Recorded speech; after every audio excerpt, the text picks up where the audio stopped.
আজকে আমরা নতুন চ্যাপ্টার হাইড্রোকার্বন শুরু করব।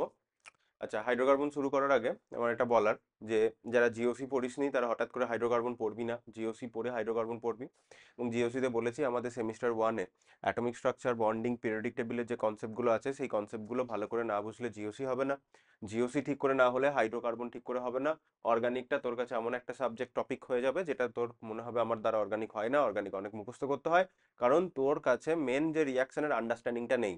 তার আন্ডারস্ট্যান্ডিং করতে গেলে হঠাৎ করে হবে না, তার জন্য সময় ইনভেস্ট করতে হবে। কোন চ্যাপ্টারে? জিওসিতে। জিওসি আবার হঠাৎ করে বুঝবি না, তার জন্য সেমিস্টার ওয়ানের atomic structure, bonding, periodic table পড়তে হবে। বারবার আমি কথাটা বলে তারপরে আমি ক্লাস শুরু করছি, ঠিক আছে? সো এবার হাইড্রোকার্বন আমরা পড়বো। হাইড্রোকার্বন মানে কিছুই না যেখানে কার্বন এবং হাইড্রোজেনের কম্পাউন্ড, মানে কার্বন এবং হাইড্রোজেন ছাড়া আর কেউ থাকবে না। কার্বন এবং হাইড্রোজেন মানে অ্যালকেন, অ্যালকিন, অ্যালকাইন। আমরা প্রথমে এই অ্যালিফ্যাটিক গুলো পড়বো, দেন অ্যারোমেটিক সিস্টেম পড়বো যেখানে কার্বনই থাকবে রিং সিস্টেমে। কিছু অ্যারোমেটিক হতে গেলে কিছু প্রপার্টি আছে, সেগুলো তাদেরকে মেনটেন করতে হয়, সেগুলো বলবো। মোদ্দা কথা, কার্বন এবং হাইড্রোজেন ছাড়া আর কেউ থাকবে না। কার্বনের মেন চেন থাকবে, তার সাথে আর কার্বনের ব্রাঞ্চও হতে পারে, সেটাও কথা নয়। মানে কার্বন আর হাইড্রোজেন একই কথা, বারবার বলছি। তো আমরা এখানে হাইড্রোকার্বন পড়বো। তাহলে হাইড্রোকার্বন মানে কি হলো? হাইড্রোকার্বন মানে হচ্ছে কার্বন এবং হাইড্রোজেন দ্বারা যা কম্পাউন্ড গুলো রয়েছে সেগুলো। রেগুলার লাইফে আমরা প্রচুর হাইড্রোকার্বন ইউজ করি। রেগুলার লাইফে আমরা হাইড্রোকার্বন ইউজ করি বলতে যেমন আমরা এলপিজির নাম শুনেছি, লিকুইফাইড পেট্রোলিয়াম গ্যাস ইউজ করি। আমরা এলএনজি ইউজ করেছি, লিকুইফাইড ন্যাচারাল গ্যাস। সিএনজির নাম শুনছিস, এখন গাড়িতে প্রচুর সিএনজি আসছে, সিএনজি কার্স প্রচুর আসছে, সেটা হচ্ছে কম্প্রেসড ন্যাচারাল গ্যাস। পেট্রোলের আরেকটা নাম গ্যাসোলিন। যেমন আমেরিকান মুভিতে দেখবি ওরা গ্যাস বলে, গ্যাস মানে ওরা পেট্রোলটাকে ওরা গ্যাসোলিন বলে, সেখান থেকে গ্যাস ওয়ার্ডটা আসে। আচ্ছা, যাই হোক, ডিজেল সবাই জানি, কেরোসিন আমরা রেগুলার লাইফে যা ইউজ করছি। এছাড়াও মিথেন আছে, মিথেনের নাম আমরা জানি। এসব বিভিন্ন কাজে ইউজ করা হয়। এছাড়া পলিথিন, পলিস্টাইরিন, নাইলন, টেরিলিন, বিভিন্ন টাইপের পলিমার যেগুলো আমরা রেগুলার লাইফে ইউজ করি, সেগুলোও কিন্তু আমার হাইড্রোকার্বন। আমরা যে শীতকালে ঠোঁটে পেট্রোলিয়াম জেল ইউজ করি, ভ্যাসলিন, সেগুলো এরকম পেট্রোলিয়াম থেকে শোধক হয়েই তার কিছু সাইড প্রোডাক্ট হিসাবে আসে, তো সেটাও কিন্তু হাইড্রোকার্বন আলটিমেটলি। ঠিক আছে? আমাদের সিলিন্ডারের গ্যাস ওই যে এলপিজি, তো বললামই, আর তো কিছু বলার নেই। এবার পেট্রোলিয়াম বা ক্রুড অয়েল, এখানে খুব বেশি জিনিস কিছু পড়তে হবে না, এগুলো পড়তেই হবে না। এগুলো মেন পড়তে হবে অ্যালকেন, অ্যালকিন, অ্যালকাইন, এদের preparation, physical property, chemical property. Chemical property মানে রিয়াকশন। এবার চ্যাপ্টারের শুরুতে কিছু জিনিসপত্র বলেছে, সেগুলো আমি একটু 5-10 মিনিট একটু আলোচনা করে দিচ্ছি। এগুলো নিয়ে অত কিছু প্রশ্ন আসবে না। তো শুরুতে একটু আলোচনা করে দিই, চ্যাপ্টারের শুরুতে কি আছে একটু জানতে পারবি। 5-10 মিনিট এটা নিয়ে বলবো, তার বাইরে কিছু কোশ্চেন তেমন কিছু আসবে না। আচ্ছা, পেট্রোলিয়াম কোন নাম থেকে এসেছে? পেট্রা মানে রক, ওলিয়াম মানে অয়েল, পাথুরে অয়েল, পাথুরে তেল, এরকম বিভিন্ন ওয়ার্ড থেকে এসেছে। পেট্রোলিয়ামের উপাদান, পেট্রোলিয়ামে বেসিক্যালি কে কে থাকে? অ্যালকেন থাকতে পারে, C1 to C40, একটা কার্বন, 240টা কার্বন। সামান্য সাইক্লো অ্যালকেন, সাইক্লো অ্যালকেন মানে সাইক্লিক সিস্টেম যেগুলো। আর কিছু থাকতে পারে, কিছু পরিমাণ অ্যারোমেটিক হাইড্রোকার্বন যেমন বেনজিন, টলুইন, জাইলিন, এগুলো তো জানি, সেগুলো থাকতে পারে। এছাড়া এতে নাইট্রোজেন, অক্সিজেন, সালফার ঘটিত কিছু যৌগ অল্প পরিমাণে থাকে। এবার পেট্রোলিয়ামকে আমরা শোধন করি। পেট্রোলিয়ামকে আমরা যখন শোধন করি, পেট্রোলিয়ামকে শোধন করা হয় অশোধিত পেট্রোলিয়ামকে পাতনের মাধ্যমে শোধন করে পেট্রোলিয়াম বিশোধন করা হয়। অশোধিত পেট্রোলিয়াম কি কি থাকে দেখতেই পাচ্ছিস। বিভিন্ন পেট্রোলিয়ামকে পরিশোধন করে আমরা বিভিন্ন পেট্রোলিয়াম থেকে আলাদা আলাদা জিনিস পাই। পেট্রোলিয়াম গ্যাস, বেনজাইন, পেট্রোল বা গ্যাসোলিন, প্যারাফিন তেল, ডিজেল, লুব্রিকেটিং অয়েল, ভেসলিন, এই যে ভেসলিন বলছিলাম, এগুলো সব পেট্রোলিয়াম। যেটা আমরা ক্রুড অয়েলটা আমরা যেটা কি বলবো, মানে যেখান থেকে পেট্রোলিয়ামের সোর্স, সেখান থেকে আহ, নেওয়ার পর সেখান থেকে পরিশোধন করা হয়, কি হয় বিভিন্ন টাইপের কম্পাউন্ড আমরা এখানে পাই। অত কিছু এখানে জিনিস জানতে চাইবে না, জাস্ট আমরা যে পেট্রোলিয়াম থেকে শোধন করেই এগুলো পাই সেটা তোরা একটা জানলি। এবার হচ্ছে ক্র্যাকিং ও রিফর্মিং। ক্র্যাকিং কি? হায়ার, যেমন ডেকেন, দ্যাট মিনস 10টা কার্বন যুক্ত কোন একটা হাইড্রোকার্বন, সেই 10টা কার্বন যুক্ত হাইড্রোকার্বনকে 500 ডিগ্রি সেলসিয়াস উষ্ণতাতে তুই যখনই হিট আপ করে দিলি, সেটা অকটেন এবং ইথেন দুটো কম্পাউন্ডে ভেঙে গেল। তাহলে 8টা এবং দুটো কার্বন, তাহলে এখানে C10 আছে 10টা কার্বন, যেটা C8 এবং C2 তে ভেঙে গেল। ঠিক আছে? তো দিস ইজ ইয়োর ক্র্যাকিং। তাহলে ক্র্যাকিং মানে হচ্ছে শুধুমাত্র তাপের প্রভাবে বা তাপ ও অনুঘটকের সম্মিলিত প্রভাবে। তাহলে তাপ, শুধুমাত্র তুই যদি তাপ দিস তাহলে অনেকটা বেশি টেম্পারেচার দিতে হবে। আর একটা সেটা কি বলেছে, ও বা তাপ ও অনুঘটক দুটোকেই তুই সম্মিলিতভাবে দিলি, তখন টেম্পারেচার একটু কম লাগবে। অনুঘটক ওই জন্যই দেওয়া যেন কম টেম্পারেচারে হয়। উচ্চতর অ্যালকেনকে থেকে যেগুলো নিম্নতর অ্যালকেনে আমরা যে কনভার্ট করছি সেটাকেই আমরা বলি ক্র্যাকিং। আচ্ছা, ক্র্যাকিং করতে যেহেতু আমার হিট এনার্জি বন্ধন বিভাজনের মাধ্যমে হয়, তো ক্র্যাকিং হলো এক ধরনের পাইরোলিসিস বিক্রিয়া। এই হচ্ছে ব্যাপার নামটার জন্য। এবার আছে থার্মাল ক্র্যাকিং আর ক্যাটালাইটিক ক্র্যাকিং। থার্মাল ক্র্যাকিং মানে শুধুমাত্র যেখানে তুই টেম্পারেচার ইউজ করছিস, এই যে ডেকেনকে 500 ডিগ্রি সেলসিয়াসে দিলে বিভিন্ন সেটস অফ কম্পাউন্ড এখানে তৈরি হয়ে যায় ক্র্যাকিং এর ফলে। এরপর আছে ক্যাটালাইটিক ক্র্যাকিং। ক্যাটালাইটিক ক্র্যাকিং এ কি হলো, টেম্পারেচারটা একটু কম লাগবে, ওইটা 500 ডিগ্রি লাগছিল, এখানে দেখ 330 থেকে 380 ডিগ্রি সেলসিয়াসের মধ্যে হচ্ছে, তাহলে কম টেম্পারেচার লাগছে। এক্ষেত্রে আমরা অনুঘটক হিসেবে কি ইউজ করতে পারি, শুধুমাত্র সেটা মনে রাখবো, সিলিকা এবং অ্যালুমিনিয়ার 4:1 মিশ্রণ আমরা ইউজ করতে পারি থার্মাল সরি অনুঘটক ক্র্যাকিং এর জন্য। আর এই ইনফরমেশনটা একটু মনে রাখবো, কেরোসিন থেকে কেরোসিনকে গ্যাসোলিনে পরিণত করার জন্য আমরা ক্যাটালাইটিক ক্র্যাকিং ইউজ করি। ঠিক আছে, কেউ যদি ভবিষ্যতে কোথাও গভর্নমেন্ট জব টব দিস, তখন হয়তো এরকম টাইপের প্রশ্ন ওখানে জানতে চায়, এরকম টাইপের ফ্যাক্ট। তো বোর্ডসের পরীক্ষাতে এইসব ক্র্যাকিং ফ্র্যাকিং রিফর্মিং জানতে যাবেন, কারণ মেন কোশ্চেন এর পর থেকে আসছে। সেজন্য বললাম চ্যাপ্টারের শুরুতে কি আছে আমি একটু 5 মিনিট আলোচনা করে দিচ্ছি, তারপরে তো আমরা মেন টপিকে ঢুকে যাব। ঠিক আছে, কতক্ষণ হলো, ওই 5 মিনিট 6 মিনিট মতো হলো। আচ্ছা, এবার রিফর্মিং। রিফর্মিং থেকেই বুঝতে পারছিস অন্য এক ধরনের কার্বন নাম্বার চেঞ্জ হচ্ছে না, কিন্তু স্ট্রাকচারটা একটু চেঞ্জ হয়ে যাচ্ছে। তো স্ট্রাকচার চেঞ্জ কি করে হয়ে যেতে পারে, আইসোমারাইজেশনের ফলে হতে পারে। আমরা আইসোমেরিজম পড়েছিলাম অল্প করে, যদিও আইসোমেরিজম তো সিলেবাসে নেই, কিন্তু তাও আমি একটু ছোট করে বলেছিলাম যে ওভারঅল মলিকুলার ফর্মুলাটা, যে কার্বন হাইড্রোজেন যা যা থাকবে সেটা দুটো কম্পাউন্ডেই একই, কিন্তু বন্ডিং প্যাটার্নটা ডিফারেন্ট, তার ফলে আলাদা কম্পাউন্ডই তৈরি হয়ে গেছে। তাহলে আইসোমারাইজেশনের ফলে হতে পারে। অ্যারোমেটাইজেশনের ফলে হতে যেতে পারে যে কোনো একটা নন অ্যারোমেটিক কম্পাউন্ড থেকে অ্যারোমেটিক কম্পাউন্ড তৈরি হয়েছে। অ্যারোমেটিক এখনো বলিনি, এই চ্যাপ্টারেই শেষে যখন অ্যারোমেটিক হাইড্রোকার্বনস পড়াবো তখন অ্যারোমেটিক জিনিসটা আরো ডিটেলে আমরা বুঝবো। যাই হোক, তাহলে এখানে কি করা যেতে পারে, যেমন এখানে দেখ 1 2 আর 3, তাহলে এখানে কটা কার্বন আছে, 5টা কার্বন। এখানেও তুই যদি টোটালে কাউন্ট করিস 1 2 3 4 5, এখানেও কিন্তু টোটালে 5টা কার্বন। তাহলে কার্বন নাম্বারটা চেঞ্জ হয়নি, কিন্তু এটা স্ট্রেট চেঞ্জ ছিল, এটা এখানে কিন্তু একটা ব্রাঞ্চ তৈরি হয়ে গেছে। সো কম্পাউন্ডটা চেঞ্জ হয়ে গেছে, তাহলে এটা এখানে কি হলো, রিফর্মিং হলো। তাছাড়া রিফর্মিং আমরা কি করে করতে পারি, হেক্সেনকে প্ল্যাটিনাম এত ডিগ্রি টেম্পারেচার হিট আপ করেছে, সাইক্লোহেক্সেন হয়েছে, ফার্দার টেম্পারেচার দিয়ে হিট আপ করেছে, বেনজিনে কনভার্ট হয়ে গেছে। তাহলে হেক্সেন নন অ্যারোমেটিক, সাইক্লোহেক্সেন নন অ্যারোমেটিক, সেখান থেকে বেনজিন এসেছে অ্যারোমেটিক। কি করে বলছি হেক্সেন সাইক্লোহেক্সেন নন অ্যারোমেটিক, বেনজিন অ্যারোমেটিক, বলছি এই চ্যাপ্টারের শেষে যখন আমরা অ্যারোমেটিক হাইড্রোকার্বনস পড়বো তখন আমরা অ্যারোমেটিসিটিটাকে নিয়ে ডিটেলে আলোচনা করব। বেশ, এই ছিল বলার, আর তো তেমন কিছু এখানে নেই। এবার আমরা পরের দিকে চলে গেলাম, হাইড্রোকার্বনের শ্রেণী বিভাগ। অ্যাটমিক জিওসিতে বলে এসেছি আমরা কিভাবে ভাগ করব, মুক্ত শৃঙ্খল, বদ্ধ শৃঙ্খল, অ্যালকেন অসম্পৃক্ত অসম্পৃক্ত, তার মধ্যে অ্যালকিন অ্যালকাইন, অ্যালিসাইক্লিক অ্যারোমেটিক, সম্পৃক্ত অসম্পৃক্ত, সাইক্লো অ্যালকেন, এগুলো সব ডিভিশন আগেই বলা হয়েছে, সেগুলোকে নিয়ে আমার আর নতুন করে বলার কিছু নেই। বিভিন্ন কম্পাউন্ড, সম্পৃক্ত হাইড্রোকার্বন বলতে আমরা কি বুঝি, এক এক করে সেগুলোকে একবার বলেছে। সম্পৃক্ত হাইড্রোকার্বন বা স্যাচুরেটেড হাইড্রোকার্বন মানে যেখানে কার্বনের সাথে কার্বনের কোনো ডবল বন্ড নেই, ট্রিপল বন্ড নেই, শুধুই সিঙ্গেল বন্ড, সেটা হচ্ছে সম্পৃক্ত। অসম্পৃক্ত মানে যেখানে ডবল বন্ড এবং ট্রিপল বন্ড থাকবে, ইন্ডিভিজুয়ালি ডবল বন্ড আছে, ইন্ডিভিজুয়ালি ট্রিপল বন্ড আছে, অথবা double bond triple bond both আছে, যাই হোক না কেন সেগুলো আমার কি হয়ে যাবে, অসম্পৃক্ত হাইড্রোকার্বনের মধ্যে পড়বে। অ্যালিসাইক্লিক হাইড্রোকার্বন কারা পড়বে, অ্যালিসাইক্লিক হাইড্রোকার্বন মানে এরকম টাইপের কম্পাউন্ড যেগুলো অ্যারোমেটিকের মধ্যে নয়, এগুলো অ্যালিসাইক্লিক। দেখ অ্যালিসাইক্লিকের মধ্যে এখানে কোনো ডবল বন্ড নেই। সাইক্লো অ্যালকিন হতে পারে, তাহলে অ্যালিসাইক্লিকের মধ্যে সাইক্লো অ্যালকেন হতে পারে। অ্যালকেন মানে সাইক্লিক সিস্টেম কিন্তু কোনো ডবল বন্ড নেই। যেমন সিম্পল অ্যালকেন মানে কি বুঝি, single bond, double bond triple bond নেই। অ্যালকিন মানে কি বুঝি, ডবল বন্ড। অ্যালকাইন মানে কি বুঝি, ট্রিপল বন্ড। সেরকমই সাইক্লো অ্যালকেন যদি বলা হয়, সাইক্লো অ্যালকেন বলছে মানে ওখানে কোনো ডবল বন্ড নেই, শুধুই ডবল বন্ড বা ট্রিপল বন্ড নেই, শুধুই সিঙ্গেল বন্ড। সাইক্লো অ্যালকিন বলছে মানে সেখানে আমার ডবল বন্ড চলে আসবে। সাইক্লো অ্যালকাইন আছে ট্রিপল বন্ড। এবার অ্যারোমেটিক হাইড্রোকার্বন, তাহলে অ্যারোমেটিক হাইড্রোকার্বনকে বেনজিনয়েড নন বেনজিনয়েড করে আমরা ভাঙতে পারি। জিওসিতেই বলেছি, জিওসির ফার্স্ট ক্লাসেই বলেছি, ফার্স্ট অর সেকেন্ড, ফার্স্টেই থাকবে আশা করি, সে ক্লাসিফিকেশন ফার্স্ট ক্লাসেই হয়েছে। আচ্ছা, বেনজিনের মতো দেখতে এবং তারাই বেনজিনের মতো। আর নন বেনজিনয়েড সিস্টেম দেখতে পাচ্ছি, অ্যাজুলিন সিস্টেম হয়েছে। আমি সেখানে তোদের ট্রপিলিয়াম ক্যাটায়নটা পড়িয়েছিলাম, ট্রোপন পড়িয়েছিলাম, নন অ্যারোমেটিক সিস্টেম, নন বেনজিনয়েড সিস্টেম হিসাবে। আচ্ছা যাই হোক, এগুলো তো ডিভিশনের পার্ট হলো, এগুলো জিওসিতেও পড়ে এসেছিস, নতুন কিছু নয়। নতুন আমরা যেটা ভালো করে পড়বো সেটা হচ্ছে অ্যালকেন সমূহ, এখান থেকে আমাদের ভালো করে রিয়াকশন পড়তে শুরু করতে হবে। ঠিক আছে, তাহলে অ্যালকেন সমূহ থেকে আমরা রিয়াকশন পড়বো। প্রতিটা যেই অর্গানিক পড়ার সময় যখনই কোনো সেটস অফ কম্পাউন্ডের জেনারেল গ্রুপ নিয়ে আলোচনা করছি, অ্যালকেন একটা জেনারেল গ্রুপ, তো এখানে আমরা সম্পৃক্ত হাইড্রোকার্বনকে নিয়ে আলোচনা করব। তখন আমরা কি করব, ওই কম্পাউন্ডগুলোর প্রিপারেশন পড়বো। প্রিপারেশনের আগেও নোমেনক্লেচার থাকবে, তারপরে তার এই যে নোমেনক্লেচার থাকবে তারপর তার প্রিপারেশন পড়বো, তারপরে তার ফিজিক্যাল প্রপার্টি। ফিজিক্যাল প্রপার্টি মানে melting point, boiling point, solubility, এইসব বিষয়পত্রগুলো, তার গন্ধ কি, তার ফিজিক্যাল টেক্সচারটা কিরকম, সেটা গুঁড়ো গুঁড়ো না পাউডারি না সলিড কিরকম টাইপের, এই বিষয়গুলো হচ্ছে তার ফিজিক্যাল প্রপার্টি। দেন আসবে কেমিক্যাল প্রপার্টি। কেমিক্যাল প্রপার্টি মানে বিষয়টা কি, সেগুলো কি ধরনের রিয়াকশনে টেক পার্ট করে, তাহলে এই 3 ধরনের সেগমেন্টে আমাদের এগুলোকে নিয়ে একটু পড়াশোনা করতে হবে। আচ্ছা, তাহলে আমরা অ্যালকেন সমূহ বললাম, তাই না? তাহলে অ্যালকেন কাকে? অ্যালকেন মানে সম্পৃক্ত হাইড্রোকার্বন, যেখানে কার্বনের সাথে কার্বনের শুধু সিঙ্গেল বন্ডই আছে, মোদ্দা কথা কোনো ওই কম্পাউন্ডে কোনো ডবল বন্ড বা ট্রিপল বন্ড নেই। যৌগগুলির রাসায়নিক সক্রিয়তা খুব কম হয়। রাসায়নিক সক্রিয়তা কম কেন হয়?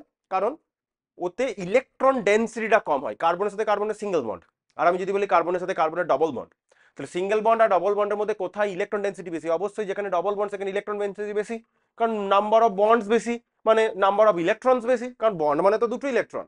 তাহলে নাম্বার অফ বন্ডস যদি বেশি হয় তাহলে নাম্বার অফ ইলেকট্রন বেশি, মানে ইলেকট্রন ডেন্সিটি বেশি, তাদের রিঅ্যাক্টিভিটিও বেশি হবে। আচ্ছা, আরেকটা মনে রাখবো, এই অ্যালকেনদেরকেই আমরা কি বলি? প্যারাফিন বলি। মনে থাকবে কথাগুলো, পরীক্ষায় প্যারাফিন ওয়ার্ড ইউজ করতে পারে। কোন ল্যাটিন ওয়ার্ড কি থেকে এসেছে তো তার হিস্ট্রি আলাদা কথা। যেহেতু এখানে কার্বনে শুধুই সিঙ্গেল বন্ড যদি কার্বনে কোনো ডবল বন্ড ট্রিপল বন্ড না হয় তাহলে সেই কার্বন sp3 হাইব্রিডাইজড হয়। sp3 হাইব্রিডাইজড হলে সেটা কি হয়? চতুস্থলকীয় হবে। এগুলো নোন। অ্যালকেনকে জেনারেল স্ট্রাকচার কি? CnH2n+2, এগুলো সব পড়িয়ে এসেছি। এগুলোকে জেনারেলি আমরা RH আকারে লিখতে পারি। আর হচ্ছে অ্যালকাইল গ্রুপ, অ্যালকাইল গ্রুপ একটা হাইড্রোজেন, তাহলেই অ্যালকেন হয়ে যায়। এই হচ্ছে ব্যাপার। মিথেন হলো সর্বাপেক্ষা সরল অ্যালকেন। এগুলো সব জিওসির কথা।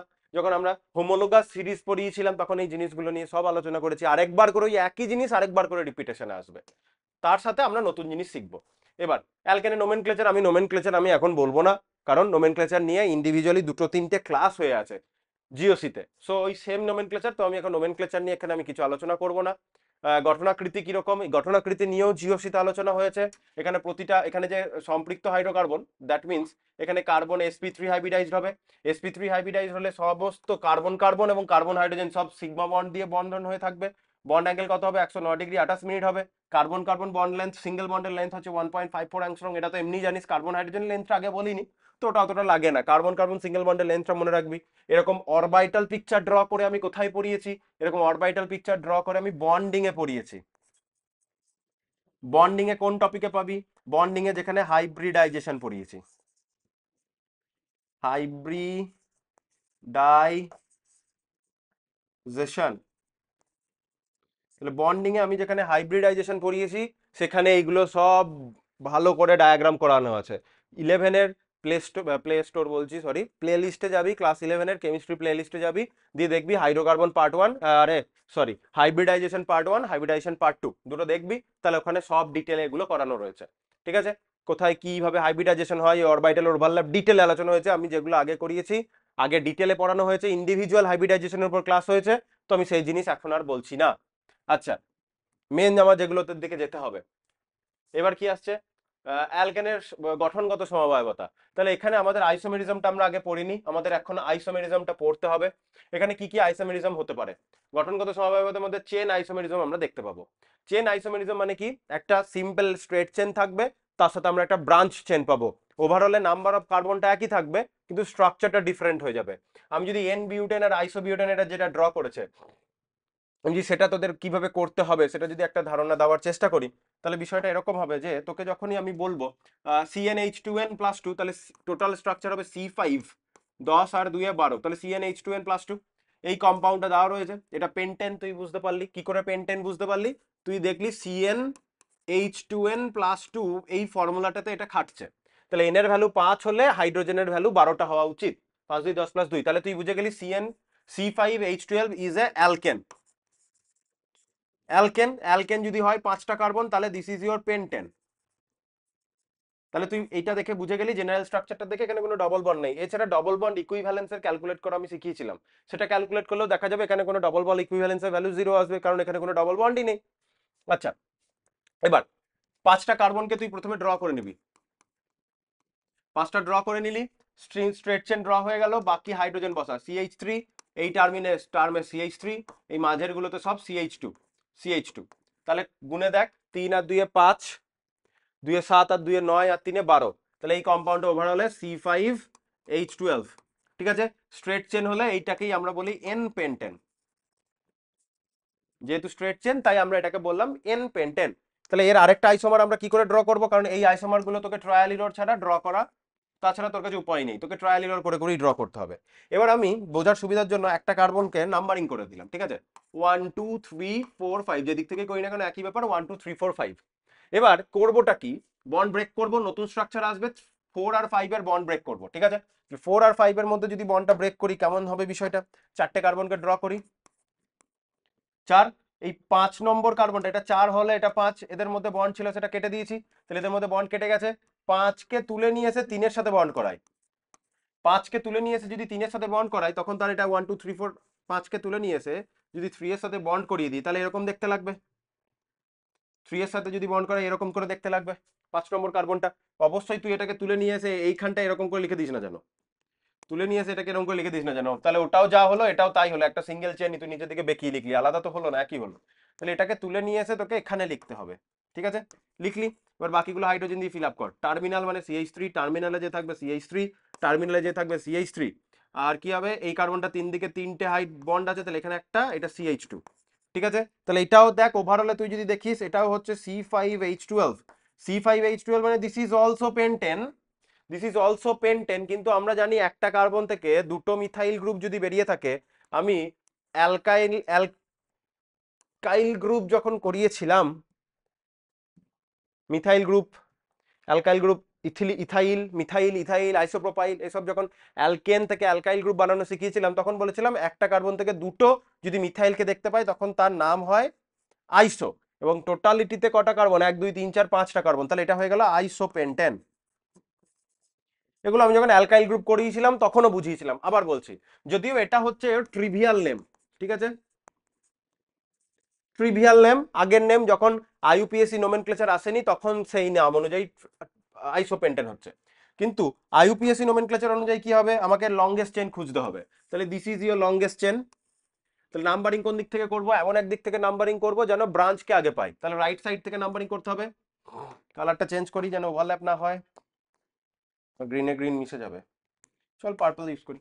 তাহলে 1 2 3 4, তাহলে এটা 4টে কার্বন, 2 নম্বর থেকে মিথাইল, তাহলে এটার আইইউপিএসি নোমেনক্লেচার কি হবে, এর আইইউপিএসি নোমেনক্লেচার হবে 2 মিথাইল, কি দাঁড়ালো, 2 মিথাইল, 2 নম্বরে মিথাইল, তারপরে বিউটেন, তাহলে দাঁড়ালো 2 মিথাইল বিউটেন, এটা হচ্ছে তার, এটা হচ্ছে তার আইইউপিএসি নোমেনক্লেচার।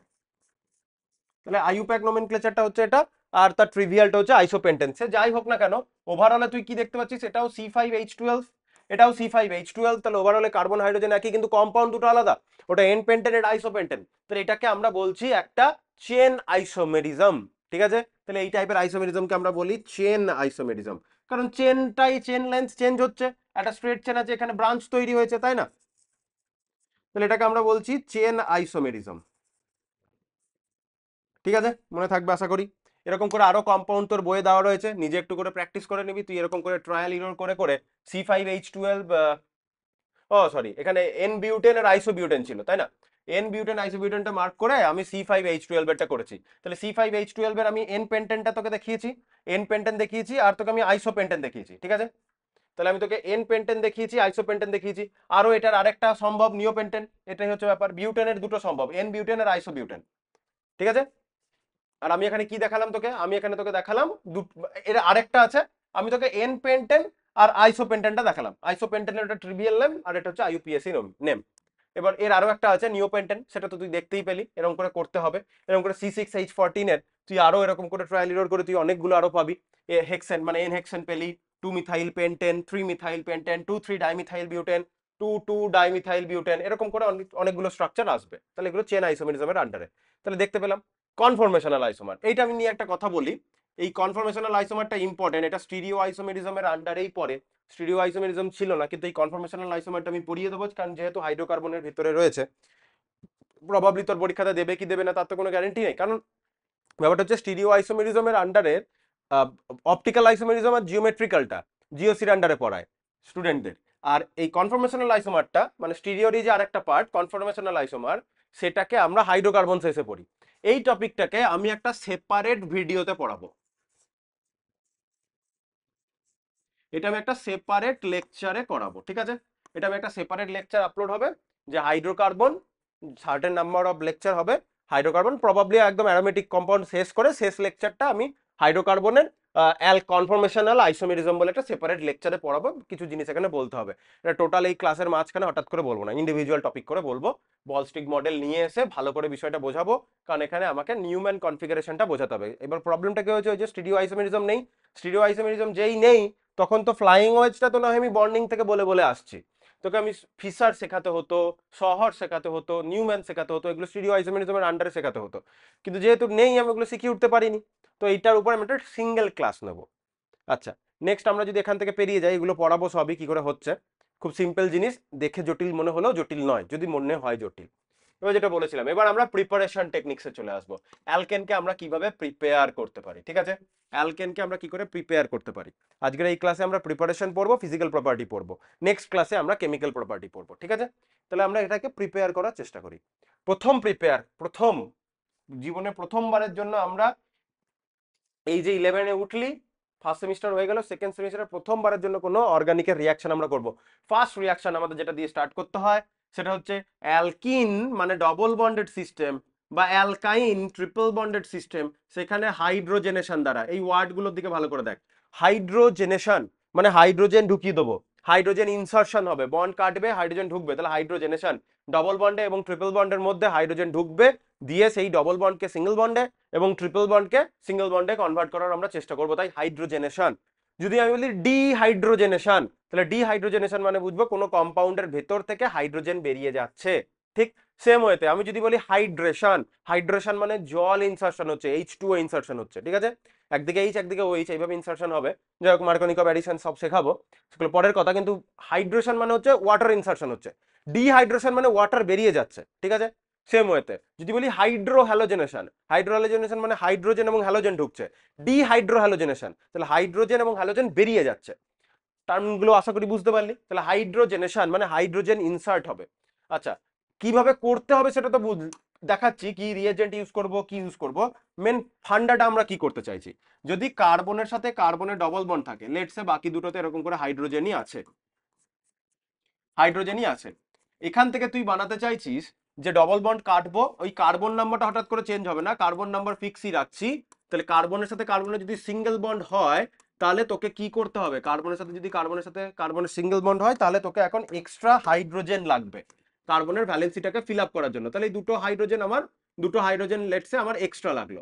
দুটো হাইড্রোজেন আমার এক্সট্রা কেন লাগলো, কারণ কার্বনের যে 4 নম্বর ভ্যালেন্সিটা, কার্বন 1 নম্বর ভ্যালেন্সি, 2 নম্বর ভ্যালেন্সি, 3 নম্বর ভ্যালেন্সি, তাহলে 3টে সিগমা বন্ড করেছে, একটা পাই বন্ড দিয়ে 4 নম্বর ভ্যালেন্সিটাকে ফিল আপ রেখেছিল।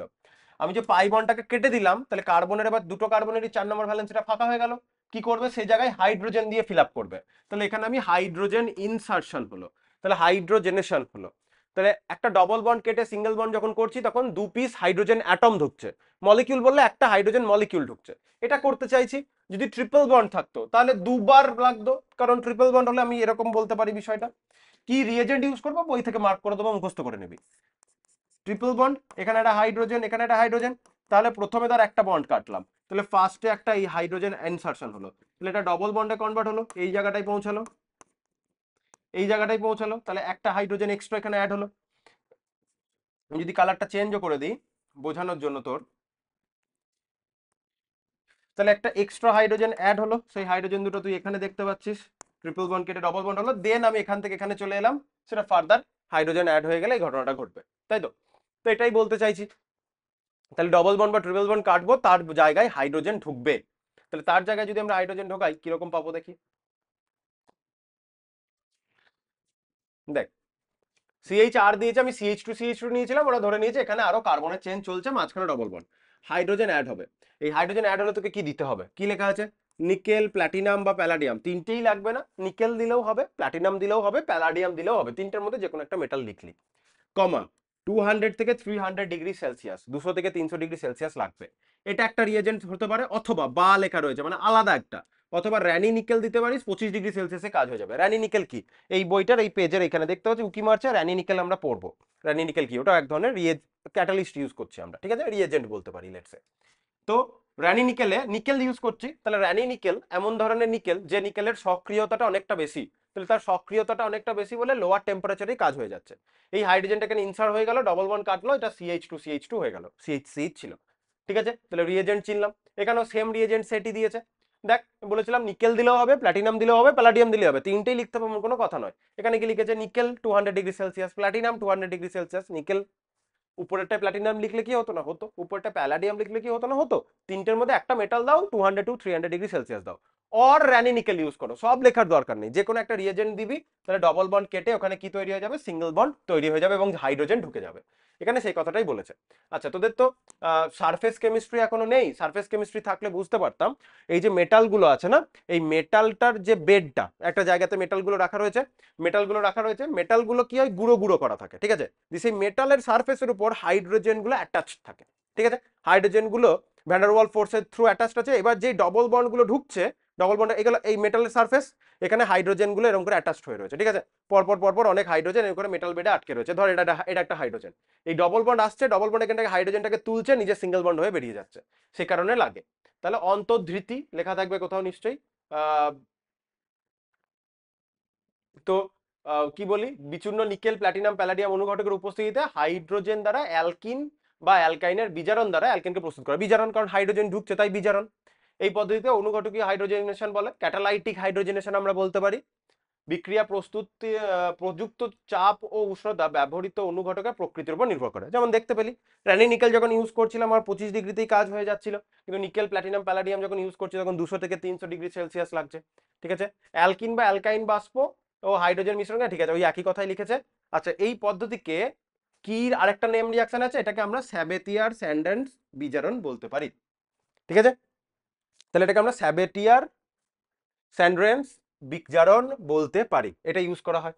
এবার আমরা এখানে দেখি যে রানি নিকেল জিনিসটা কি, ঠিক আছে, তাহলে ক্যাটালাইটিক হাইড্রোজেনেশনই বলবি, স্যাবেটিয়ার স্যান্ড্রেন্স রিঅ্যাকশন নামটা আমরা কমই শুনবো। এবার রানি নিকেল জিনিসটা কি দেখি, রানি এনআই। তাহলে রানি নিকেল হচ্ছে সমপরিমাণ নিকেল অ্যালুমিনিয়ামের সংকর ধাতুকে NaOH সহযোগে যদি আমরা উত্তপ্ত করি, তাহলে নিকেল অ্যালুমিনিয়াম সংকর ধাতুকে NaOH সহযোগে উত্তপ্ত করেছি, জল আছে, সেখান থেকে কি হয়, নিকেলের ডিপোজিশন পড়ে তলাতে, উত্তপ্ত করে ভালো করে নাড়লে অ্যালুমিনিয়াম দ্রবীভূত হয়ে যায় এবং অতি সূক্ষ্ম নিকেল কণা অবশেষ রূপে থাকে, এটাকেই আমরা র্যানি নিকেল বলি।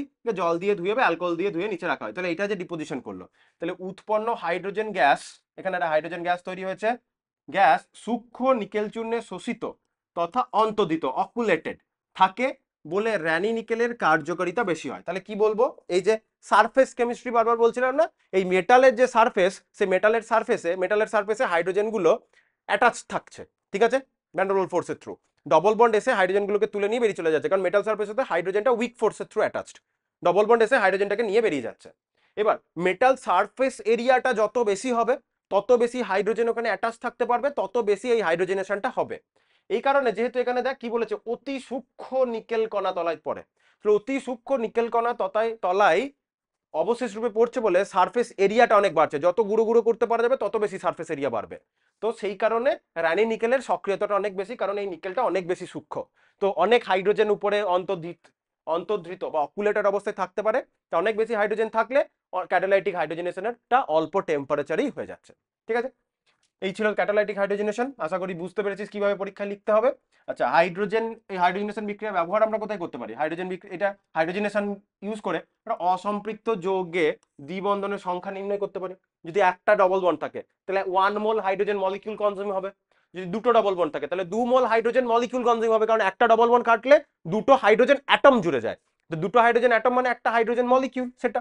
এছাড়া উদ্ভিজ্জ তেল যেমন সয়াবিন তেল, সূর্যমুখী তেল ইত্যাদি অসম্পৃক্ত গ্লিসারাইড থেকে বনস্পতি বা উদ্ভিজ্জ ঘি, ডালডা, মার্জারিন এগুলো প্রস্তুত করার কাজেও ক্যাটালাইটিক হাইড্রোজেনেশন আমরা ব্যবহার করে থাকি, ঠিক আছে। এরকম করে আমাদের বেশ কিছু অ্যালকেনের প্রিপারেশন পড়তে হবে। তাহলে দেখ আলটিমেটলি আমরা এখান থেকে কি বানালাম, ডবল বন্ডেড কম্পাউন্ড থেকে সিঙ্গেল বন্ডেড কম্পাউন্ড বানানোর পদ্ধতিটা কি, ক্যাটালাইটিক হাইড্রোজেনেশন, মাথায় এইভাবে ঢুকিয়ে রাখতে হবে।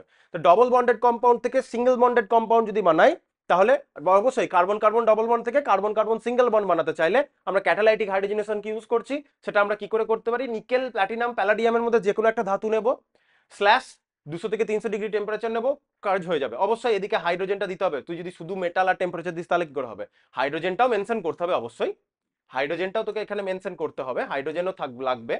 আচ্ছা আর নিচে কি করবো, অথবা যদি এটা না লিখি তাহলে রানি নিকেল দেবো, 25°C টেম্পারেচার গুলো, রিয়াকশন কন্ডিশন গুলো কিন্তু মেনশন করতে হবে। তুই প্ল্যাটিনাম লিখে দিলি টেম্পারেচার মেনশন করলে না হবে না, বা এটাকে তুই 75°, 70°, 100° র্যান্ডামলি লিখে দিলি হবে না, টেম্পারেচার মেনশন করতে হবে।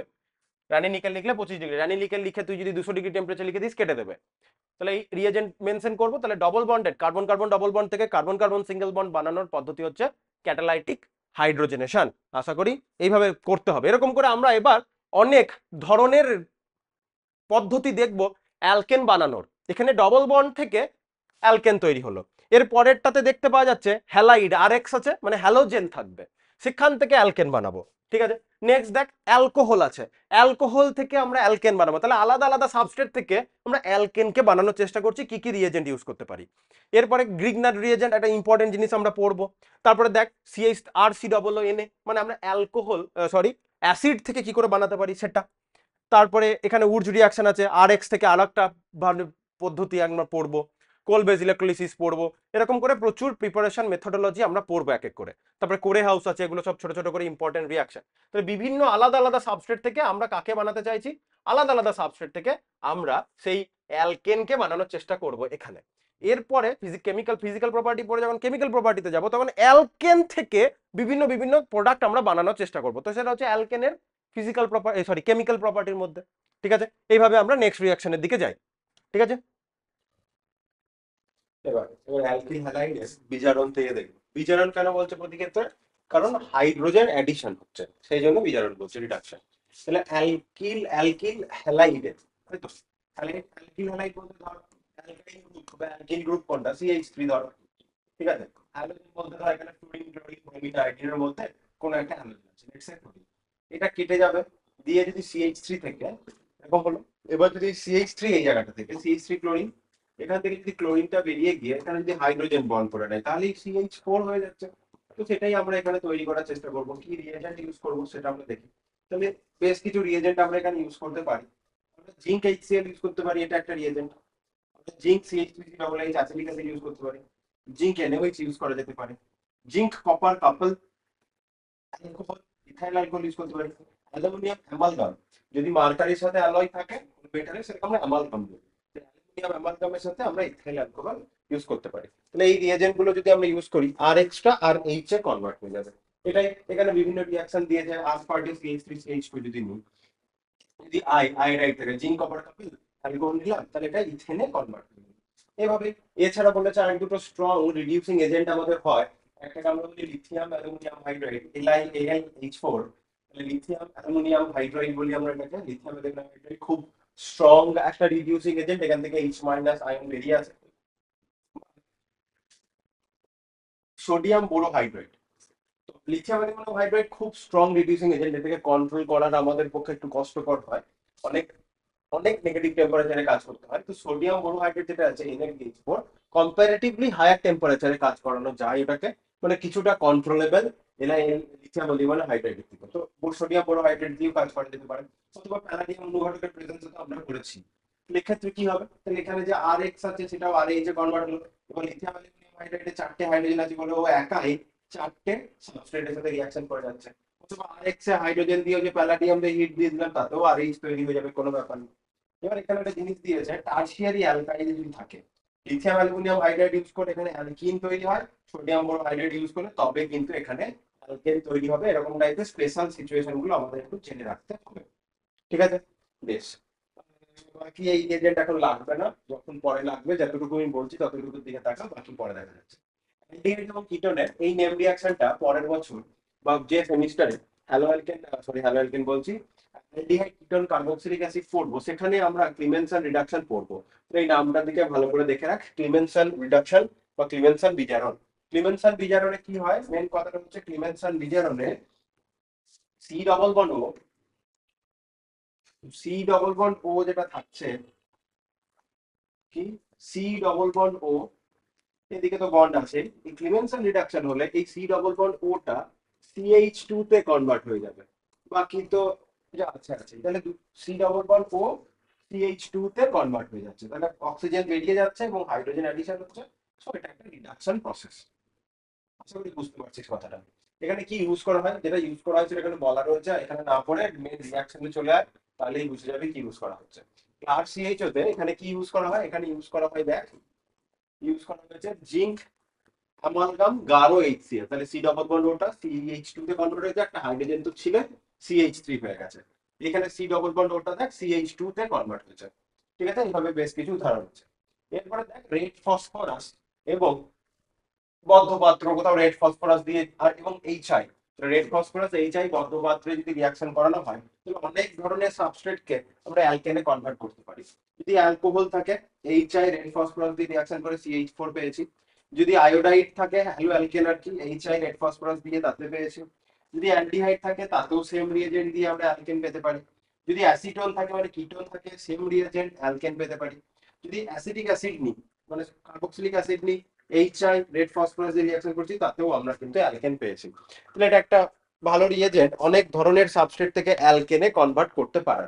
তাহলে এই রিয়েজেন্টটাও আমাদের একটু দেখতে হবে। গ্রিগনার বিকারকের আত্মবিশ্লেষণ দ্বারা, তাহলে গ্রিগনার বিকারক সম্বন্ধে পড়তে হবে। তাহলে গ্রিগনার বিকারক হচ্ছে আমাদের এক ধরনের organo metallic reagent. Organo metallic reagent কাকে বলে? যেখানে কার্বনের সাথে মেটালের ডাইরেক্ট বন্ড থাকে, সেই টাইপের কম্পাউন্ডকে আমরা বলি অর্গানো মেটালিক কম্পাউন্ড। এবং এক্ষেত্রে ওই অর্গানোমেটালিক কম্পাউন্ডটাকে অ্যাজ এ রিয়েজেন্ট আমরা ইউজ করছি, সেই জন্য অর্গানোমেটালিক রিয়েজেন্ট আমরা বলছি। তো গ্রিগনার রিয়েজেন্ট আমরা প্রথম যদি কোনো অর্গানোমেটালিক রিয়েজেন্টকে নিয়ে পড়াশোনা করতে হয়, সেটা হচ্ছে গ্রিগনার রিয়েজেন্ট। গ্রিগনার রিয়েজেন্টকে আমরা কি করে বানাতে পারি, যেভাবে বানাতে পারি সেটাই উপরে এক্সপ্লেন করেছে। তাহলে RX নিলাম, অ্যালকাইল হ্যালাইড নিলাম, ম্যাগনেসিয়াম নিলাম, শুষ্ক ইথার, ইথার নেব। ইথার কম্পাউন্ড কিরকম আমরা জানি, অক্সিজেনের দুদিকে অ্যালকাইল গ্রুপ থাকবে।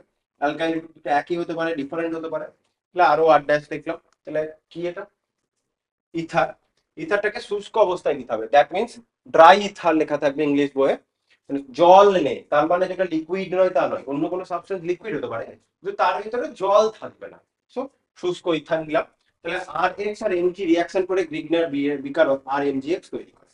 ঠিক আছে, এই RMgX এ তুই যেই জল দিবি, আর এর সাথে এই পার্টের বন্ডটা ব্রেকডাউন করবে, ব্রেকডাউন করে RH হবে। আর তাহলে ওয়াটারটা H plus OH minus ion যদি ভাঙি, তাহলে আর প্লাস আর মাইনাস পার্টটা H2 এর সাথে রিঅ্যাকশন করে RH নেবে, বাকি OH মাইনাস পার্টটা MgO HX হয়ে বেরিয়ে যাবে। তাহলে এভাবে ভাবতে পারি CH3I, তাহলে CH3MgI গ্রিগনার রিয়েজেন্ট H2 দিয়ে রিঅ্যাকশন করে দিলাম CH4, আর বাকি MgOHI তৈরি হবে। তাহলে এক্ষেত্রে এই জিনিসটা ভালো করে মনে রাখতে হবে। এর পরের ক্লাসে মানে যখন পরের সেমিস্টারে বা তারপরে সেমিস্টারে, যে সেমিস্টারে আমাদের তোর অ্যালডিহাইড কিটোন কার্বক্সিলিক অ্যাসিড থাকবে, সেখানে আমরা কি না দেখবো যে গ্রিগনার রিয়েজেন্ট ইউজ করার সময় অলওয়েজ ড্রাই এনভায়রনমেন্ট মেনটেন করতে হয়, ওয়াটার যেন না যায়। কেন? কারণ গ্রিগনার রিয়েজেন্টে ওয়াটার দিয়ে দিলে গ্রিগনার রিয়েজেন্ট ব্রেকডাউন করে অ্যালকেনে কনভার্ট হয়ে যায়। এই কারণে গ্রিগনার রিয়েজেন্টে জল দেওয়া যায় না। এখানে জল দিয়েছি কেন? কারণ এখানে অ্যালকেন বানাতে চাইছি, সেজন্য জল দিয়েছি। অন্য জায়গাতে যদি আমরা অ্যালকেন বানাতে না চাই, গ্রিগনার রিয়েজেন্টকে অন্য কিছু ভাবে ইউজ করতে চাই, অন্য কিছু ভাবে মানে কি, সেটা ওই পার্টিকুলার রিঅ্যাকশন দেখলে বুঝবো। গ্রিগনার রিয়েজেন্টকে আমরা ভেঙে অ্যালকেন বানাতে চাইছি না। যদি অ্যালকেন না বানাতে চাই তাহলে জল দেবো না, গ্রিগনার রিয়েজেন্ট থেকে অ্যালকেন বানাতে চাই না, জল দেবো, এই হচ্ছে ব্যাপার। ঠিক আছে, এটা হচ্ছে ওয়াটারের প্রেজেন্সে কিন্তু গ্রিগনার রিয়েজেন্ট ব্রেকডাউন করে অ্যালকেন দিয়ে হবে। বেশ, নেক্সট নেক্সট কি বলছে? D carboxylation. তাহলে ডি ওয়ার্ড মানেই বেরিয়ে যাচ্ছে, কার্বক্সিলেশন মানে CO2 বেরিয়ে যাবে। ঠিক আছে, তাহলে এক্ষেত্রে কি হবে? এক্ষেত্রে আমরা ইউজ কি করব? কার্বক্সিলিক অ্যাসিডের সোডিয়াম সল্ট কে নিয়েছি, কারণ COOH সেখানে NaOH দিয়ে রিঅ্যাকশন করলে মানে সোডিয়াম সল্ট কি করে তৈরি হয়। যদি না জানিস তাহলে আমি একবার বলছি, যারা জানিস না তাদের জন্য আমি একবার বলছি কিভাবে এটা হতে পারে। যারা জানিস তারা তো বুঝতেই পারছিস, খুবই সিম্পল একটা জিনিস। যারা জানিস না তাদের জন্য যদি বলি, তাহলে ধর অ্যাসিটিক অ্যাসিড নিয়েছিস, ঠিক আছে, CH3COOH, এখানে NaOH দিয়ে রিঅ্যাকশন করাচ্ছিস। আমরা সবাই জানি CH3COO মাইনাস H প্লাসে ভেঙে যাবে, এটা এটা Na প্লাস OH মাইনাসে ভেঙে যাবে। এবার OH মাইনাস আর H প্লাস নিয়ে তো H2O তৈরি হয়ে যাবে।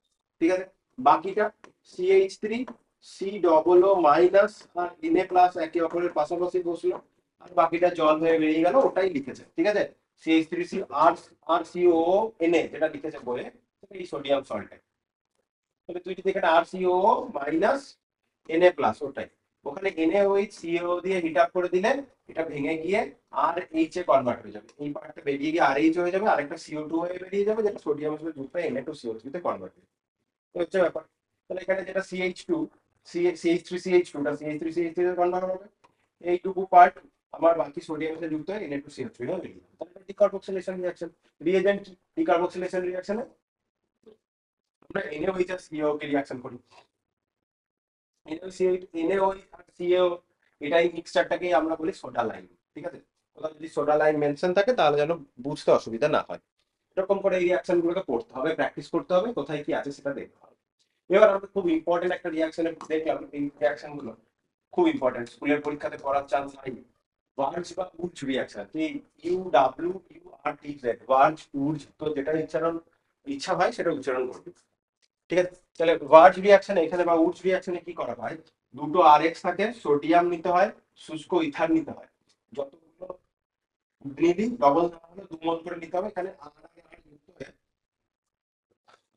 অ্যালকেন তৈরি করবে, 2NX বেরিয়ে যাবে। যদি একটা রিঅ্যাকশন দেখি দুবার আরএক্স না হলে, তাই না, CH3 একবার আরএক্স, ICH3 একবার আরএক্স, দুটো সোডিয়াম, এই পার্টটুকু নিজেদের মধ্যে রিঅ্যাকশন হয়ে 2NaI, দুবার NaI বেরিয়ে যাবে। CH3, এই যে এখানে CH3 আর এখানে CH3, এই দুটো CH3 একে অপরের সাথে জুড়ে গিয়ে অ্যালকেনটা দেবে। এই রিঅ্যাকশনের কিছু পার্টিকুলার প্রবলেম আছে, সেই প্রবলেমগুলোই আমরা কোরে হাউস রিঅ্যাকশন দিয়ে প্রবলেমগুলো দূর করব। আগে উজ রিঅ্যাকশনটা বুঝতে শিখি, উজ রিঅ্যাকশনটা খুব ইম্পর্টেন্ট, এবং এখানে কি প্রবলেম সেটাও আমরা বুঝবো।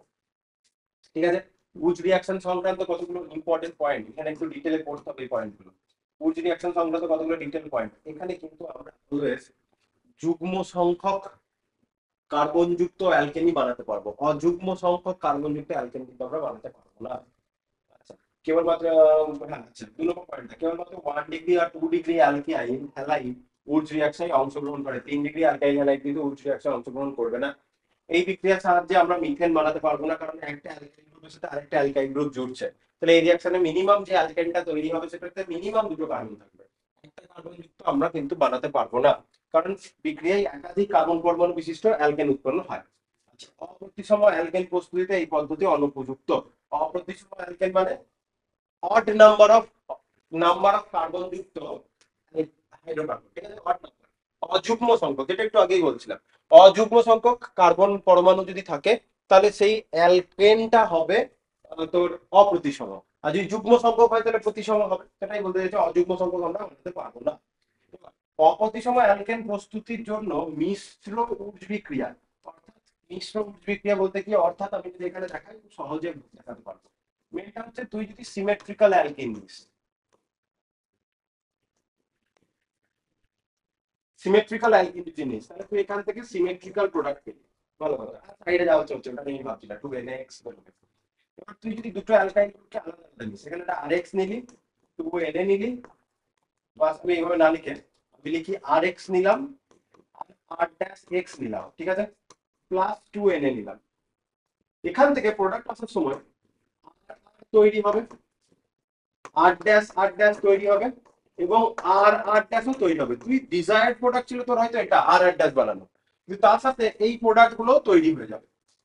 এই জন্য কিছু সাইড প্রোডাক্ট তৈরি হয়। তার রিজনটা কি, সলিউশনে তুই যখন 1 মোল অ্যামাউন্ট দিচ্ছিস তখন প্রচুর crore crore crore crore molecules of RX আছে, কোটি কোটি মলিকিউলস অফ আর-এক্স আছে। এখানে তুই বলবি একটা তো না হয়েছে স্যার, একটা দুটো অ্যাটম নিয়ে তো কাজ হয় না, এটা মোলে, যে 1 মোল আরএক্স এর সাথে 1 মোল আর 1 মোল, তাহলে 2 মোল আরএক্স 2 মোল সোডিয়ামের সাথে রিঅ্যাকশন করে। তাহলে 1 মোল মানে কি, Avogadro number of particle 6.022 into 10 টা পার্টিকেল, তাহলে একটা দুটো নয়, তাহলে সেরকম নয়। কিন্তু সলিউশনে প্রচুর আরএক্স মলিকিউল রয়েছে, পর সলিউশনে প্রচুর আর-এক্স মলিকিউল রয়েছে, তাহলে আর-এক্স এর পাশে আরেকটা আরএক্স রিঅ্যাকশন করে আমার এই প্রোডাক্টটা দেবে। আবার যদি একটা আর-এক্স এর পাশে আরেকটা আর-এক্স চলে আসে, এই সিচুয়েশন থেকে তুই এই প্রোডাক্টটা পাবি। আর তোর ডিজায়ার্ড প্রোডাক্টটা যেটা ছিল সেটা তৈরি হতে গেলে এই পার্টিকুলার সিচুয়েশনটা চাই, এই পার্টিকুলার সিচুয়েশনটা চাই, তাহলে তোর এই ডিজায়ার্ড প্রোডাক্টটা আসবে। তাহলে উড রিঅ্যাকশন করে তোর এই যে বক্স দিয়ে আমি যে ডিজায়ার্ড প্রোডাক্টটা বলছি সেটা ছাড়াও আমার কিছু সাইড প্রোডাক্ট আসবে, যার ফলে এই ডিজায়ার্ড প্রোডাক্টের ইল্ডটা কমবে। মানে অ্যামাউন্টটা সলিউশনে বা রিঅ্যাকশনের ফলে যতটা তুই আর তৈরি করতে চাইছিস ততটা তৈরি হবে না, তার থেকে কম তৈরি হবে। কেন, বাকি কিছু রিএজেন্ট সাইড প্রোডাক্ট গুলো বানাতে ইউজড হয়ে যাচ্ছে, বেশ, সেইগুলোই বলেছে। এবার এটাকে রিঅ্যাকশন করে পরের লাইন পরের পাতায় বা সাইডে লেখা থাকবে আশা করি। এই যে যেটা বলছিলাম, যেখানে আর-এক্স আর-এক্স এনে ইউজ করে আর সব তৈরি হয়, তাহলে এতগুলো তৈরি হলে সেগুলোকে পৃথক করা প্রবলেম এবং ইল্ডও কমছে, এটা তো সেইভাবে উদাহরণ দিয়ে এখানে দেখিয়েছে। আর 5 নম্বরে কি বলেছে, এই যে যেটা প্রতিসম অপ্রতিসম সাথেই সমতুল্য এক প্রকার বলতে পারিস, যে উড বিক্রিয়া শুধুমাত্র জোড় সংখ্যক কার্বন পরমাণুযুক্ত প্রতিসম অ্যালকেন, জোড় সংখ্যক কার্বন পরমাণুযুক্ত প্রতিসম অ্যালকেনকেই প্রস্তুত করা প্রযোজ্য। কিন্তু জোড় বা বিজোড় সংখ্যক কার্বন পরমাণু বিশিষ্ট অপ্রতিসম অ্যালকেন বানানোতে কিন্তু এটা প্রযোজ্য নয়। ঠিক আছে, দেখে নিন। উডস রিঅ্যাকশনটা আমরা বুঝলাম। এবার সেম প্রোডাক্টটি বানাবো কিন্তু আমরা কোল বেস তড়িৎ বিশ্লেষণ পদ্ধতিতে, কোল বেস ইলেকট্রোলাইসিস পদ্ধতিতে আমরা বানাবো। এখানে একটা পদ্ধতিটা দেখি, আর সি ডবল ও কে দুবার, আগেরটাই আরএক্স নিলাম উডস রিঅ্যাকশনে, এখানে পটাশিয়াম সল্ট নিয়েছি কোন একটা অ্যাসিডিক অ্যাসিডে, অ্যাসিডিক অ্যাসিড বলতে কোন একটা কার্বক্সিলিক অ্যাসিড, জল, প্লাটিনাম তড়িৎদ্বার, তড়িৎ বিশ্লেষণ হয়েছে, আর আর ড্যাশ তৈরি হয়েছে, সিও2 তৈরি হয়েছে, এটা অ্যানোডে কোথায় তৈরি হয় দেখবি, আর ক্যাথোডে কি তৈরি হয়েছে, এইচ টু আর টু এইচ নিয়ে এটা তৈরি হয়েছে। ঠিক আছে, ক্যাথোড অ্যানোড কি জিনিস, আমি যখন না এখনো তো ক্যাথোড অ্যানোড জিনিসটা শিখিসনি, ওটা ক্যাথোড অ্যানোডটা আমরা শিখবো কোথায়, ক্যাথোড অ্যানোডটা আমরা শিখবো তোর ইলেকট্রোকেমিস্ট্রি যখন পড়বো তখন আমরা ক্যাথোড অ্যানোডটা শিখবো। ঠিক আছে, তো ইলেকট্রোকেমিস্ট্রি যখন শিখবো তখন আমরা ইলেকট্রোকেমিস্ট্রি যখন পড়বো তখন আমরা ক্যাথোড অ্যানোডটা শিখবো। বেশ ঠিক আছে, কোনো ব্যাপার না। এক্ষেত্রে ক্যাথোড অ্যানোড বিষয়টা যদি না বুঝিস একটু প্রবলেম হবে, কিন্তু কি করা যাবে, ওটা ইলেকট্রোকেমিস্ট্রিতে আমরা পড়বো। এবার এক্সাম্পলটা যদি দেখি, আর এর জায়গায় যদি CH3 নিই, সি ডবল কে ওয়াটার মিডিয়ামে রিয়াকশন হচ্ছে, সেখান থেকে CH3 তৈরি হলো, CO2 H2 আর 2 KOH তৈরি হবে। আপাতত ক্যাথোডে কি তৈরি হচ্ছে, অ্যানোডে কি তৈরি হচ্ছে সেটা একটু মুখস্থ করে নিস। তার কারণটা হচ্ছে যে যেহেতু ক্যাথোড অ্যানোড বিষয়টা জানিস না কি, সেজন্য একটু প্রবলেম হতে পারে।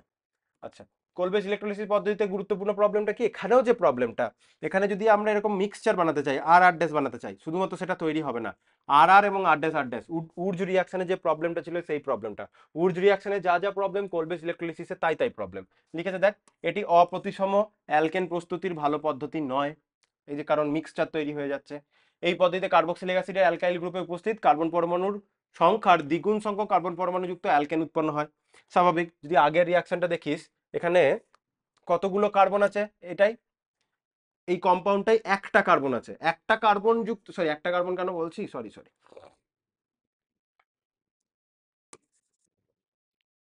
এখানে দেখ লাইনটা পড়, কি বলেছে, যে এই পদ্ধতিতে কার্বক্সিলিক অ্যাসিডের অ্যালকাইল গ্রুপে উপস্থিত, অ্যালকাইল যে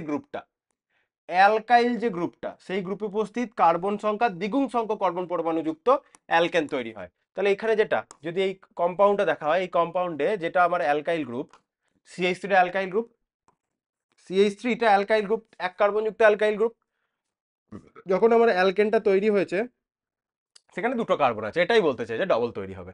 আর অপ্রতিসম বানাতে পারবো না, কি কি প্রবলেম অপ্রতিসম বানাতে, উডস রিঅ্যাকশনে যে প্রবলেমটা বললাম, কোলবেস ইলেকট্রোলিসিসে তাই প্রবলেম, প্রোডাক্ট একই আসছে, রিয়েজেন্টটা আর সাবস্ট্রেটটা একটু আলাদা। আচ্ছা, এবার আসছে কোরে হাউস রিঅ্যাকশন। কোরে হাউস রিঅ্যাকশনে আমরা সেকেন্ড এক ধরনের অর্গানোমেটালিক রিয়েজেন্টকে শিখবো। সেই অর্গানোমেটালিক রিয়েজেন্টটা হচ্ছে লিথিয়াম ডাই অ্যালকাইল কিউপ্রেট, R2CuLi। প্রথমে R2CuLi কে আমরা প্রিপেয়ার করব, এই রিঅ্যাকশন পড়ে নিলেই না ভিতরে যা লেখা রয়েছে খুব সহজেই বুঝতে পেরে যাবি। আমরা তার জন্য এই রিঅ্যাকশনগুলোকে পড়বো ডাইরেক্ট। তাহলে R2CuLi কে আমরা কি করে বানাতে পারি, তাহলে অ্যালকাইল হ্যালাইড নিলাম RX, আগের ক্ষেত্রে কি RX এর সাথে Mg নিয়েছিলাম, শুষ্ক ইথার দিয়েছিলাম আর MgX তৈরি হয়েছিল। এখানে RX এর সাথে Li দিয়ে যদি রিঅ্যাকশন করি আর Li তৈরি হবে আর LiX বেরিয়ে যাবে, তাহলে অ্যালকাইল লিথিয়াম যৌগ পেলাম। এবার অ্যালকাইল লিথিয়ামের সাথে CuI ইথার মিডিয়ামে রিঅ্যাকশন করলে R2CuLi, এই অর্গানোমেটালিক রিয়েজেন্টটা আমরা পেয়ে গেলাম। এবার এই যে R2CuLi এক ধরনের আর আছে, আর একটা অন্য এক ধরনের অ্যালকাইল হ্যালাইড নিলাম যেখানে অ্যালকাইল গ্রুপটা আলাদা। R2CuLi এ যদি CH3 থাকে, লেটস সে R-X টা হচ্ছে CH2CH3, তাহলে সেটা একে অপরের সাথে যুক্ত হয়ে কিন্তু শুধুমাত্র R-ই দেবে, এখানে মিক্সচার প্রোডাক্ট পাওয়ার কোনো চান্স নেই। এর মেকানিজম দেখলে আরো ভালো করে বুঝতে পারবে, কিন্তু যেহেতু মেকানিজম করতে হচ্ছে না, এই সলভ আমরা করতে পারি এইভাবে। আচ্ছা, এখানে এই পয়েন্টটা দেখে নে, কোরে হাউস রিঅ্যাকশনের শেষ ধাপটি একটি SN2 বিক্রিয়া, সুতরাং এই ধাপে টারশিয়ারি অ্যালকাইল হ্যালাইড ব্যবহার করা যাবে না, কারণ সেক্ষেত্রে অ্যালকিন উৎপন্ন হবে, এলিমিনেশন হয়ে যাবে, সাবস্টিটিউশন হবে না। এই পয়েন্টটা ভালো করে পড়তে হবে যে তৃতীয় স্টেপ, মানে যেখানে এই রিঅ্যাকশনটা, এটা যদি এটা ফার্স্ট স্টেপ, এটা সেকেন্ড স্টেপ, এটা থার্ড স্টেপে এখানে একটা SN2 রিঅ্যাকশন হচ্ছে, তাহলে SN2 রিঅ্যাকশনে একজন ব্যাক সাইড অ্যাটাক করছে, তাহলে ব্যাক সাইড অ্যাটাক করার সময় যদি টারশিয়ারি অ্যালকাইল হ্যালাইড নিই, তাহলে সেক্ষেত্রে স্টেরিক ট্রানজিশন স্টেটে প্রচুর স্টেরিক তৈরি হবে, স্টেরিক হিন্ড্রেন্সের কারণে রিঅ্যাকশনটা হবে না, এবং সে কারণে ও ক্ষেত্রে সাবস্টিটিউশন না হয়ে এলিমিনেশন হবে, যেগুলো জিওসিতে বারবার বলেছি, এখানে একটা উদাহরণ দিয়ে বলে দিয়েছে। ঠিক আছে, এখানে R2CuLi প্রিপেয়ার করলো, একটা আরএক্স ইউজ করলো, আর আর ড্যাশ আমরা বানিয়ে ফেললাম। ভালো করে দেখবে কোরে হাউসের গুরুত্বটা কি। এখানে প্রতিসম অপ্রতিসম জোড় এবং বিজোড় সংখ্যক কার্বন পরমাণুযুক্ত সমস্ত অ্যালকেন এই পদ্ধতিতে আমরা খুব ভালো করে বানিয়ে ফেলতে পারবো। তাহলে সিম্পল একটা ভালো পদ্ধতি। তাহলে উডস রিয়াকশন ইম্পর্টেন্ট, কোল বেস ইলেকট্রোলিসিস ইম্পর্টেন্ট, কোরে হাউস ইম্পর্টেন্ট। উডস এবং কোল বেস ইলেকট্রোলিসিসে যে প্রবলেম, সেই প্রবলেমটাকে আমরা দূর করতে পারি কোরে হাউস রিয়াকশন করে। এবার কোরে হাউস মানে দুজন সায়েন্টিস্টের নাম, এগুলো সব সায়েন্টিস্টেরই নাম। কোরে একজন সায়েন্টিস্ট, হাউস একজন সায়েন্টিস্ট। আচ্ছা, অজৈব যৌগে অ্যালকিনের প্রস্তুতি। অজৈব কার্বাইড যৌগ থেকে আর তো তেমন কিছু এরপরে নেই। অজৈব যৌগ থেকে অ্যালকেন প্রস্তুতি। অজৈব যৌগ কিছু কিছু অজৈব কার্বাইড যৌগ জলের সঙ্গে বিক্রিয়া করে সম্পৃক্ত হাইড্রোকার্বন উৎপন্ন করে, যেমন Al4C3, মানে কিছু কার্বাইড যৌগ থেকেও আমরা অ্যালকেন বানাতে পারি। এগুলো অতটা ইম্পর্টেন্ট নয়। যেসব কার্বাইড জলের যৌগ জলের সঙ্গে বিক্রিয়ায় মিথেন উৎপন্ন করে তাদেরকে মিথানাইটস বলে, এগুলো তেমন কিছু আসে না। এগিয়ে চল, কোরে হাউস অব্দি পড়লেই হবে, অত দূরই ইম্পর্টেন্ট। নেক্সট এখানে কি বলেছে, হ্যাঁ নেক্সট এইটা আবার খুব ইম্পর্টেন্ট। অ্যালকিল অ্যালকিল বোরেন যৌগ থেকে। বোরেন বোরেন হচ্ছে B2H6। B2H6টা basically B dimer, BH3 ইউনিটের ডাইমার। কার ডাইমার? BH3 ইউনিটের ডাইমার। দুটো BH3 ইউনিট একে অপরের সাথে যুক্ত হয়ে থাকে, ডাইমার। আমি ট্রাইমার করে ফেললাম, হোল 3 লিখে ফেললাম, সরি, ডাইমার। তাহলে রিয়াকশনটা বেসিক্যালি BH3 করছে। তাহলে একটা বোরনে কটা হাইড্রোজেন, একটা বোরনে কটা হাইড্রোজেন আছে? 3টে হাইড্রোজেন আছে। একটা বোরনে যদি 3টে হাইড্রোজেন থাকে, B2H6 মানে BH3 হোল টোয়াইস। তাহলে ডাইবোরন দিয়ে রিয়াকশন করছে মানে বেসিক্যালি BH3 রিয়াকশন করছে। এই বোরন থেকে একটা হাইড্রোজেন কি হচ্ছে, এই বোরন থেকে একটা হাইড্রোজেন এইখানে জুড়লো, ঠিক আছে, আর CH ডবল বন্ড CH2 তার সাথে যদি BH3 রিয়াকশন করে, আমি যদি সেটা দেখাই তাহলে এরকম লিখবো, আর CH double bond CH2 B2H6 reaction করছে মানে বেসিক্যালি BH3 রিয়াকশন করছে। এবার BH3 নেচারে এইভাবে এক্সিস্ট করে না, এটা ডাইমার আকারে এক্সিস্ট করে। ঠিক আছে, এটা ডাইমার আকারে এক্সিস্ট করে, যেটা B2H6। আমি বোঝার সুবিধার জন্য আমি BH3 লিখলাম। আমি লেম্যান টার্মে বিষয়টাকে তোকে বোঝাচ্ছি, সিম্পল টার্মে।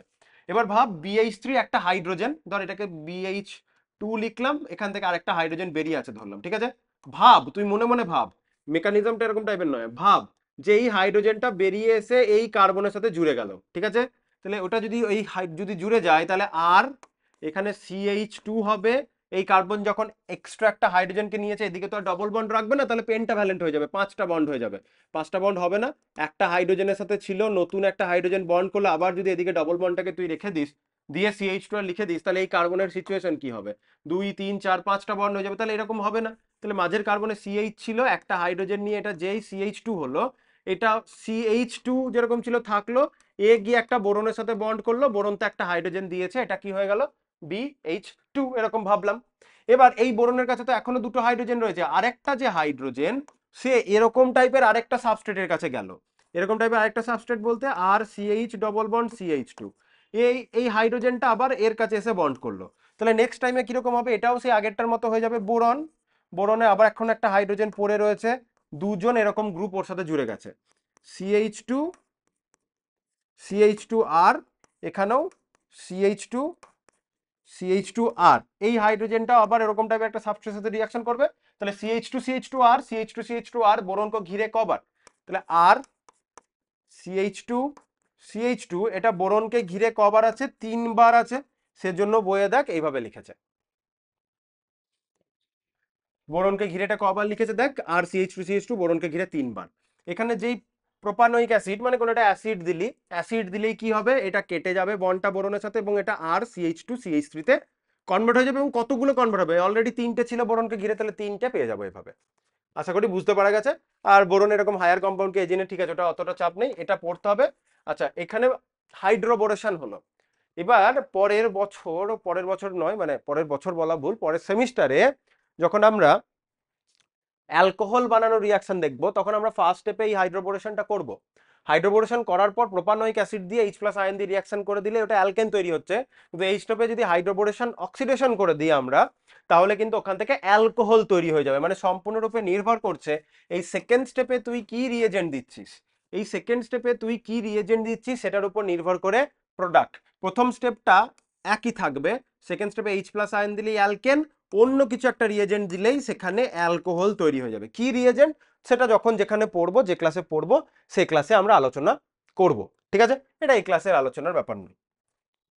ঠিক, তাহলে এবার এইভাবেই আমাদের প্রতিটা পড়াশোনা চলবে, প্রতিটা টপিক। পরে অ্যালকিন আসবে, অ্যালকিনে প্রচুর রিয়াকশন আছে, যত রিয়াকশন অ্যালকিনেই দেখবি ডবল বন্ডেড সিস্টেমে প্রচুর রিয়াকশন পড়তে হবে আমাদের। অ্যালকেনে অত রিয়াকশন নেই, দেখ না প্রিপারেশন শেষ। ফিজিক্যাল প্রপার্টিও খুব অল্পই আছে, কেমিক্যাল প্রপার্টিও খুব কম আছে, কারণ অ্যালকেনের যে সিগমা বন্ডগুলো আছে খুব স্ট্রং, ইলেকট্রন ডোনেশন করার মতো জায়গা নেই এর মধ্যে, তাই রিয়াকশনে খুব কমই করে। যত রিয়াকশন করবে ডবল বন্ড ট্রিপল বন্ড সিস্টেমরা, কারণ ডবল বন্ড ট্রিপল বন্ডে electron density high, electron density high হলে বিভিন্ন টাইপের রিয়াকশন ওখানে করতে চাইবে, এবং দেখবি ওখানে আরো অনেক রিয়াকশন পড়তে হবে।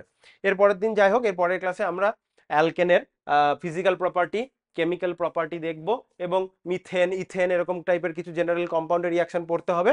এবার তুই তো ইন জেনারেল রিয়াকশন গুলো পড়ে নিচ্ছিস, এখানে ধর আর, ধর আর লেখা রয়েছে, আর এইচ লেখা রয়েছে, রাইট? ওই আরটাকে তুই যদি CH3 করে দিস, তাহলে আর এইচটাই CH4 হয়ে যাবে, দিয়ে একই রিয়াকশন হবে। তো এরকম করে কিছু কম্পাউন্ডের আমরা নেক্সট ক্লাসে দেখে নেবো। তাহলে দুটো অ্যালকেনেরও দুটো লাগবে, অ্যালকাইনের যদি একটা ক্লাসে করে দিই তাহলে লাগবে, তারপরে আমরা অ্যারোমেটিক্সটাও দুটো তিনটে লাগবে, 6টা 7টা ক্লাস তো লেগেই যাবে, কিছু করার নেই। আচ্ছা বেশ, এগুলো তো লেন্দি চ্যাপ্টার, লাগুক টাইম, কোনো অসুবিধা নেই, টাইম আছে, ধীরে ধীরে এখন পড়তে হবে। 11-এর বেসটা ভালো করে রেডি করতে পারলে 12-এ গিয়ে কিন্তু খুব সুবিধা পাবি, বারবারই আমি বলছি, এটা নতুন কথা তো নয়। আচ্ছা ঠিক আছে, আজকে এতটা থাকলো, এর পরের ক্লাসে আমরা এরপর থেকে শুরু করব। ঠিক আছে।